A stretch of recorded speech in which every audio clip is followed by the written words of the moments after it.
Can we have a sounding applause, guys? Di ba?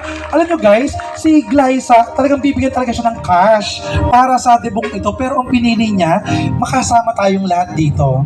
Can we have a sounding applause? Guys, palakpakan po natin ang pamilya Tuisa. Okay? At sa pagkakataong ito, to welcome us, sa beautiful garden na to, ladies and gentlemen, can we have a sounding applause to Mrs. Glenda Tuisa. Message po natin sa inyo lahat na nagmamahal po para kay Glyza sa inyong pamilya. Una sa lahat, salamat sa pagdalo nyo ngayong gabing to. Alam nyo kanina, kinakabahan ako kasi sabi ko parang hindi sila darating. Pero andyan kayo, alam kong mahal nyo si Glyza. Salamat sa inyong pagdating. Sana ma-enjoy nyo yung food at saka yung celebration. Salamat. Thank you very much, Ate Glenda. Ngayon naman, syempre ang Coco Martin ng kailangan marinig natin, ang tatay ni Glyza.